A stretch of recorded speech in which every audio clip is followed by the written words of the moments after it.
반갑습니다. 유태인 목사입니다. 학습 세례 문답 교육을 시작하도록 하겠습니다. 누구나 한 번쯤은 왜 세례를 받아야 하는가? 믿으면 다 끝난 거 아닌가? 꼭 세례가 필요한가에 대한 의문을 가져보셨을 것입니다. 그래서 오늘 1강은 세례의 의미와 그 중요성에 대해서 함께 나눠보려고 합니다. 기독교 안에 시행하고 있는 이 거룩한 예식, 이 성례는 특별한 예전이라고 할 수 있습니다. 이 예전이라고 하면 이 옛날부터 내려오는 전례라 할 수 있는데, 이 거룩한 예식은 세례와 성만찬을 두고 하는 말입니다. 그 중에 오늘 이 시간에는 이 세례에 대해서 함께 나눠보려고 하는데요. 세례는 교회에서 거행되는 거룩한 예식으로 아주 중요한 의미를 가지고 있습니다. 그런데 많은 분들이 세례가 가지는 의미와 중요성을 잘 인지하지 못하고 믿음으로 구원받았으면 됐지, 또 귀찮게 꼭 세례를 받아야 되냐, 이렇게 생각하는 분들이 간혹 계시더라고요. 그러나 그렇지가 않습니다. 이 세례가 우리 눈에 보기에는 이 받으나 마나 할 줄 모르겠지만 영적으로는 굉장히 중요한 것이에요. 학습도 있고 입교도 있는데, 학습이라는 것은 세례를 받기 위해서 미리 먼저 알아둬야 하는 이 기독교의 기본 진리를 습득하는 과정이라면, 입교는 진정 기독교의 신자가 되겠다는 것으로 유아 세례를 받은 사람들에 한해서 받는 것으로, 학습이나 입교나 둘 다 세례와 연관되어 있습니다. 그래서 세례가 중요한 것인데, 마태복음 28장의 말씀을 보면 예수님께서 하늘나라로 올라가기 전에 제자들에게 마지막으로 명령하는 말씀이 나옵니다. 그 19절의 말씀을 보면 너희는 가서 모든 민족을 제자로 삼아. 자, 일단 너희는 가서 모든 민족을 제자로 삼아라. 그런 다음에 해야 할 일이 아버지와 아들과 성령의 이름으로 세례를 베풀고, 다시 말해 성부와 성자와 성령의 이름으로 세례를 베풀어라. 그러니까 여러분, 먼저 주의 말씀으로 가르치든 복음을 전하든 간에 어떻게 해서든 먼저 제자를 삼고, 그 다음에 그 제자에게 반드시 해야 할 일이 성부와 성자와 성령의 이름으로 세례를 주라는 겁니다. 왜냐하면 세례가 제자됨의 증표라서 그렇습니다.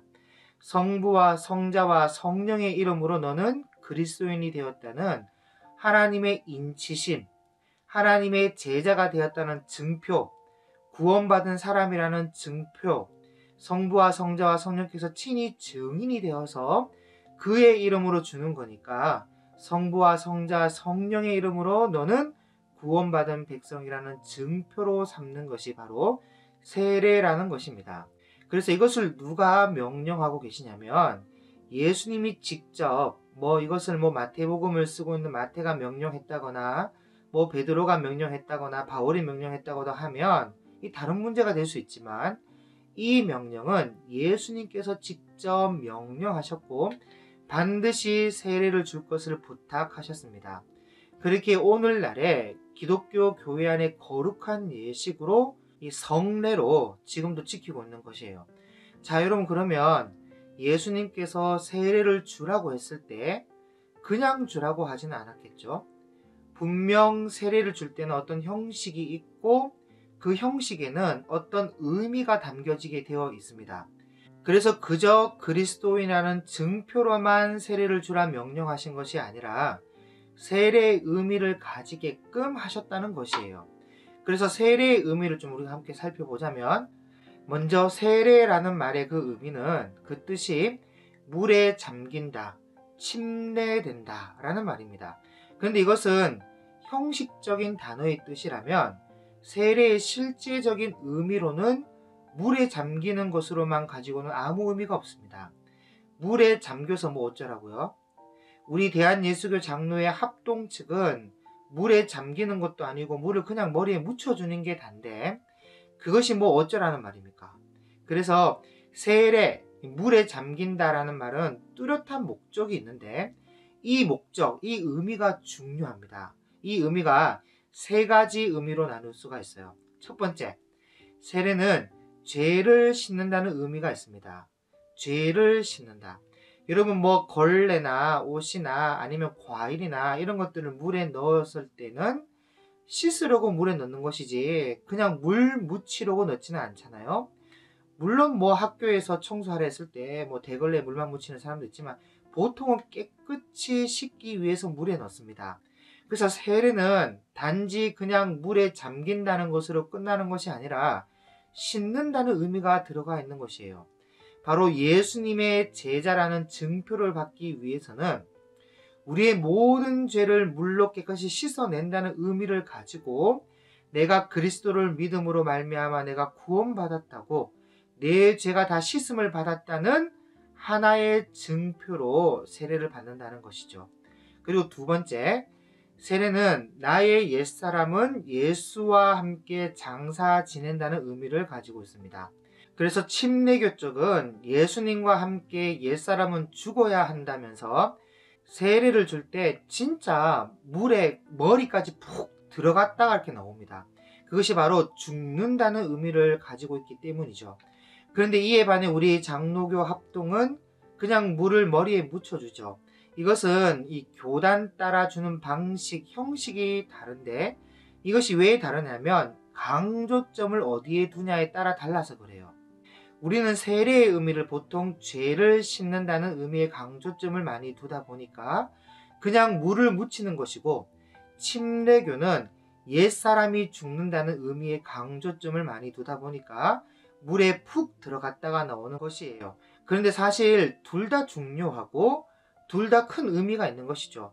죄의 씻음도 받아야 되고 옛사람도 죽어야 하니까.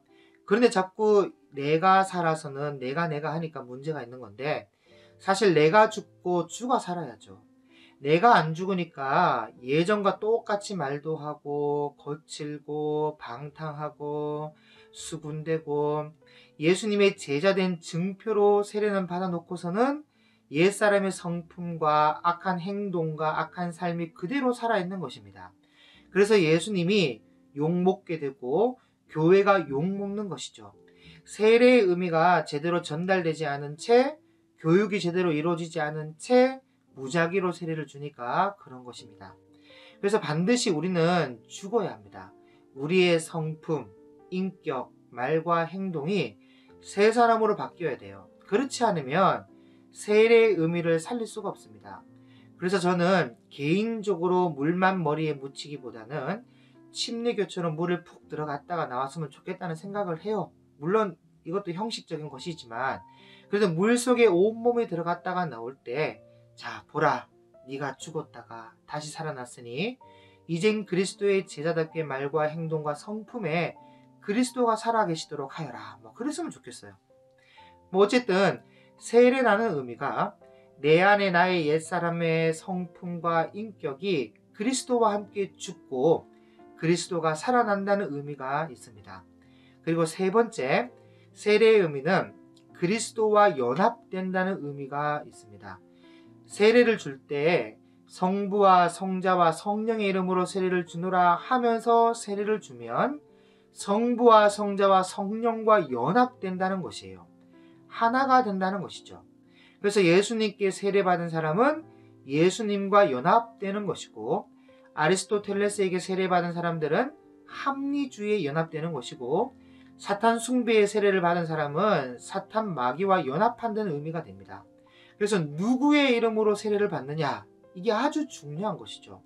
누구의 이름으로 세례를 받느냐에 따라 나는 그 사람의 소속임을 결정짓기 때문입니다. 그래서 여러분이 구원받은 백성이고 예수님의 사람이고 그분의 제자라면 예수님의 이름으로 세례를 받아야 합니다. 이건 예수님의 명령이기 때문이라도 받아야 합니다. 그냥 뭐 믿어서 구원받았으면 된 것이지 뭐가 또 세례냐 귀찮게 하면서 넘길 일이 아니에요. 여러분, 만약 예수님의 이름으로 세례를 받지 않고 신앙생활을 한다고 교회 나오고 있으면, 이 죄송한 말씀이지만 예수님 당시에 예수님을 따라다니는 무리에 속한 것이지 예수님의 제자라 할 수는 없습니다. 왜냐하면 예수님이 하신 말씀 하나 지키지 않는데 어떻게 예수님의 제자를 할 수 있겠습니까? 예수님의 제자는 예수님의 말에 거하여 순종하는 사람이에요. 그래서 여러분 요한복음 8장 31절에 너희가 내 말에 거하면 참으로 내 제자가 되고 그렇게 말씀하고 있거든요. 여러분 사도행전에 보면 베드로도 그렇고 빌립 집사님도 그렇고 바울도 그렇고 항상 성령께서 그 사람의 마음에 들어와 이 놀라운 기적이나 또 말씀을 들어서나 하여튼 어떤 역사를 통해서나 하나님과 예수님의 존재를 깨닫게 되었다면 항상 그 뒤에 했던 이분들의 행동이 있는데 바로 주 예수의 이름으로 세례를 받으라 그랬고 꼭 그 다음에 그가 세례를 받느니라 라고 되어 있습니다. 그러니까 그만큼 사도들이 세례를 중요시한 것이에요. 세례를. 왜냐하면 예수님의 명령이니까 그런 것이죠. 여러분 한 번은 베드로가 로마의 백부장이 고넬료라는 사람의 집에 갔을 때 거기서 말씀을 선포하니까 성령이 그 집안에 있는 모든 사람을 사로잡았습니다. 그래서 그 거룩한 임재 속에서 베드로가 했던 말이 이 사람들이 성령을 받았는데 세례 받는 것이 뭐가 문제가 되겠냐 그 말 이유가 없다면서 제자됨의 증표로 세례를 받게 했다는 것이에요. 그래서 여러분 그만큼 세례 받는 것이 중요한 것이고 여러분 무엇보다 예수님의 명령이기에 우리가 예수님을 믿는다면 그 명령을 따라야 합니다. 그리고 언제나 세례를 주고받는 그 방식과 형식보다도 더 중요한 것은 의미예요. 의미. 그래서 이 세 가지의 의미를 충분히 이해하고 세례를 대할 수 있기를 바랍니다. 자, 세례 받는 자의 자격에 대해서 말씀을 드리자면 여러분 세례를 받을 수 있는 자격이 되는 기간은 6개월 이상 등록된 교인이어야 하고 그 등록 교인이 6개월 동안 교회에 빠지지 않고 잘 나와서 말씀을 듣고 그 말씀을 들음으로 인하여서 믿음이 생긴 사람이어야 합니다. 그래서 하나님을 아버지로 받아들이고 예수님을 구주로 영접한 사람이 세례를 받을 수가 있어요. 물론 그렇다고 해서 바로 세례를 받을 수 있는 것은 아니고 먼저 기초 단계인 정말로 이 사람이 세례를 받을 수 있는 믿음을 갖춘 사람인가 아닌가를 구별하는 학습 단계, 학습을 거쳐야 합니다. 그 다음에 다시 6개월이 지나서 학습을 통과한 사람이 세례를 받게 되는데 그러니까 다시 정리하자면 세례를 받으려면 6개월 이상 지난 등록 교인에게 학습 단계를 거치고요. 또 6개월이 지나서 세례를 주기 때문에 세례를 받기 위해서는 적어도 1년이라는 시간이 필요합니다. 그리고 무엇보다도 예수님을 구주로 영접한 사람에게 구원의 증표로 세례를 주는 것이에요. 그래서 구분 지어주는 게 정말 중요한데 원래 하나님의 말씀은 신자와 불신자를 가리지 않고 모든 사람을 대상으로 선포합니다. 그러나 세례는 그렇지가 않아요. 세례는 신자와 불신자를 구분짓습니다. 구원받은 사람과 아직 구원받지 못한 사람을 구분지어서 구원받은 사람에게만 구원받았다는 증표로 주게끔 되어 있어요. 그래서 특별한 예식이라고 하는 겁니다. 이것은 교회가 세워지면서 초대 교회의 사도들과 교부들이 이러한 규칙을 분명하게 세워둔 것이라 이 당연한 법입니다. 그런데 오늘날에 와서는 조금 퇴색된 느낌이 있지요. 특히 이 학습과 세례를 받을 때 구원받은 백성인지 올바른 신앙 고백이 있는지 없는지 그런 것에는 별로 관심이 없고 이 기한만 되면 나이만 된다면 주게 되는 그런 경향이 있죠. 이제 때가 됐으니까 받아야 된다고. 사실 그렇게 하면 안 됩니다. 물론 학습 교육을 받는 것은 조금 다를 수가 있어요. 아직 잘 모르지만 예수님에 대해서 좀 배우고 싶다는 생각을 가지고 학습 교육을 받는 것은 괜찮습니다. 학습이 세례가 아니니까. 그러나 교리적으로 세례는 그리스도에 대한 확신에 찬 신앙 고백이 있지 않으면 교회의 법으로 세례를 받을 수가 없습니다. 제 아무리 종교적 충동에 의해서나 목사님의 권유가 있다 하더라도 세례를 줘서도 안 되고 받아도 안 됩니다. 그래서 반드시 스스로 자신의 입술의 고백으로 나는 예수님을 나의 주인으로 인정합니다. 예수님은 나의 구주이십니다. 예수님은 살아계신 하나님의 아들입니다. 이런 고백을 해야만 받을 수가 있어요.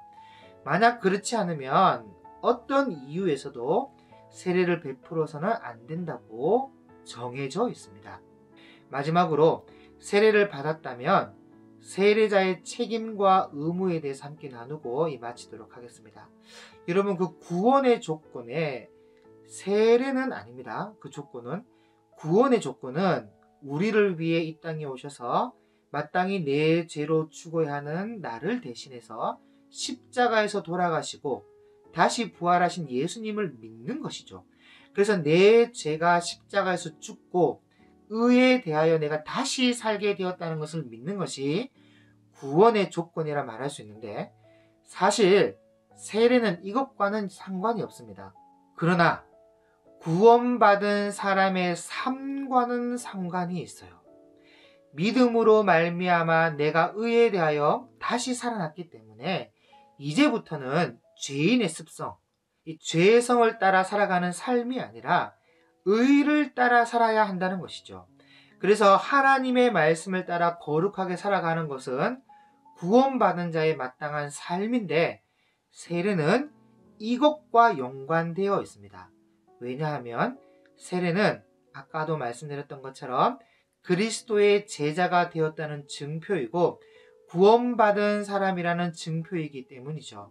그래서 의를 따라 살아가는 사람, 그 삶에 하나님의 말씀이 이루어지고 하나님의 뜻이 관찰되어지는 삶을 살아가는 사람은 하나님을 사랑하고 이웃을 사랑하는 삶의 열매를 맺어야 되는데, 그 열매로 그 나무를 알듯이 그 열매로 그리스도의 제자, 구원받은 사람이라는 증거, 증표가 되기 때문이에요.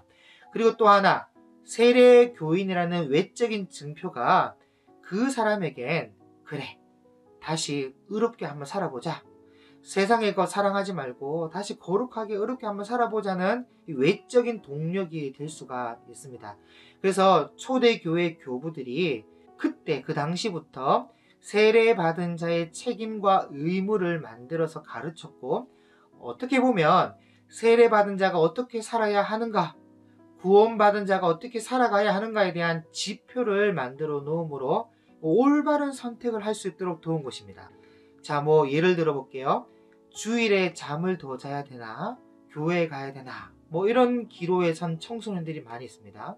이런 선택의 기로에 섰을 때 뭘 선택해야 되는지 모르는 것이 아닌데도, 당연히 알아요. 일어나서 가야 되는 거 다 알아요.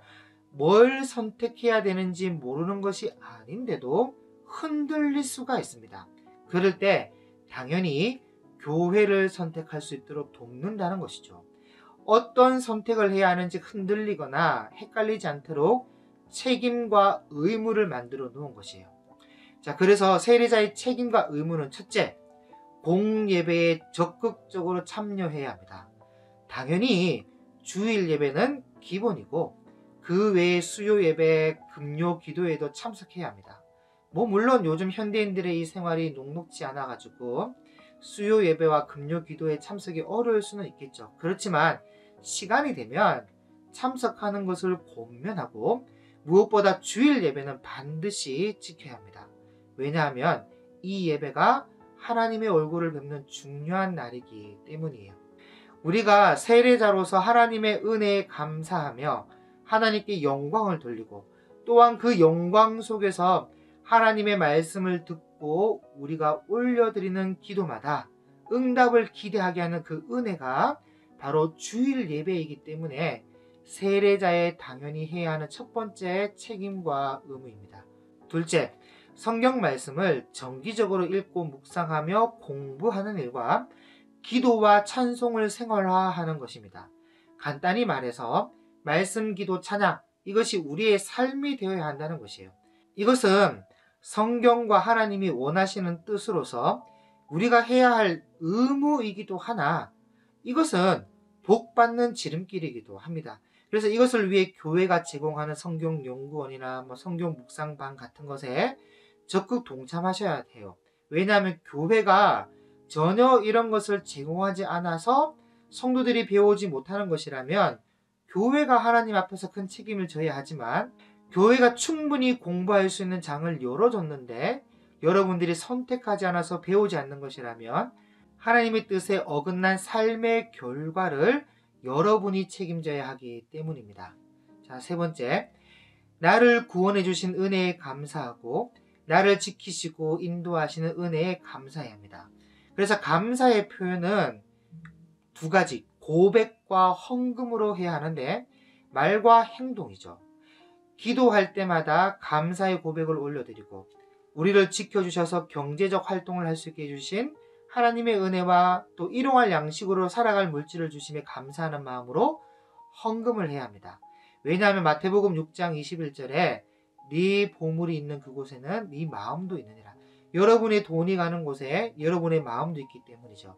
감사함으로 나를 구원해 주신 하나님, 나를 지키시고 살아갈 일용할 양식을 주신 하나님께 감사하는 마음으로 11조도 내고 감사헌금도 내고 선교 구제 헌금도 내야 하는 것이 하나님께 드리는 감사의 표현이라 할 수 있기 때문입니다. 넷째, 전도를 해야 됩니다. 물론 이것은 의무는 아니에요. 의무. 그러나 책임은 될 수 있습니다. 여러분, 만약 여러분 가족 중에 예수님을 믿지 않는 가족 구성원이 있다면 그 가족의 영혼은 하나님께서 여러분에게 맡기신 거예요. 너희 가족의 영혼은 네가 책임져라. 그래서 가족을 위해 기도하면서 여러분이 받은 은혜와 구원의 기쁨을 전해야 되죠. 이것은 의무는 아니나 여러분이 해야 할 책임 있는 일이에요. 다섯 번째, 앞에서 말씀드렸지만 세례받은 사람은 성령의 소욕을 쫓아서 살아가야 합니다. 옛사람의 나의 모습, 옛 나의 습관을 따라 살아가던 죄의 습성들, 이런 것들을 철저히 근절시켜야 돼요. 로마서 8장에 보면 그 3절부터 보겠습니다. 무릇 그리스도 예수와 합하여 세례를 받은 우리는 그의 죽으심과 합하여 세례를 받은 줄을 알지 못하느냐. 그러므로 우리가 그의 죽으심과 합하여 세례를 받음으로 그와 함께 장사되었나니 이는 아버지의 영광으로 말미암아 그리스도를 죽은 자 가운데서 살리심과 같이 우리로 또한 새 생명 가운데서 행하게 하려 함이라. 그래서 6절에 보면 우리가 알거니와 우리의 옛사람이 예수와 함께 십자가에 못 박힌 것은 죄의 몸이 죽어 다시는 우리가 죄에게 종노릇하지 아니하려 함이니 이는 죽은 자가 죄에서 벗어나 의롭다 하심을 얻었음이라. 우리가 예수님을 믿기 전 죄로 인해 죽은 자 가운데 있을 때에야 우리가 죄의 종노릇을 했지만 지금은 그렇지가 않다는 것이에요. 우리가 예수님을 믿음으로 말미암아 우리가 새롭게 태어났는데 세례라는 것이 예수님과 연합한 것이기 때문에 예수님이 십자가에서 우리 죄를 다 지고 죽으실 때 우리도 죄에 대해서 죽게 된 것이고, 예수님이 다시 살아나심으로 우리도 함께 의에 대해서 다시 살아났다는 것입니다. 그래서 여러분 8절에 만일 우리가 그리스도와 함께 죽었으면 또한 그와 함께 살 줄을 믿노니 이는 그리스도께서 죽은 자 가운데서 살아나셨음에 다시 죽지 아니하시고 사망이 다시 그를 주장하지 못할 줄을 알미로라. 그래서 사망이 우리를 주장하지 못하기에 우리에게는 죽어도 소망이 있는 것이에요.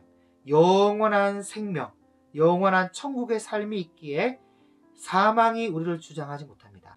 그래서 10절에 그가 죽으심은 죄에 대하여 단번에 죽으심이요 그가 살아계심은 하나님께 대하여 살아계심이니 이와 같이 너희도 너희 자신을 죄에 대하여는 죽은 자요 그리스도 예수 안에서 하나님께 대하여는 살아있는 자로 여길지어다. 여러분, 여기 여길지어다라고 되어 있는데, 여러분 이게 무슨 말이냐면 우리는 연약한 존재이기에 죄를 안 짓고 싶어도 죄를 안 짓고 살 수는 없어요.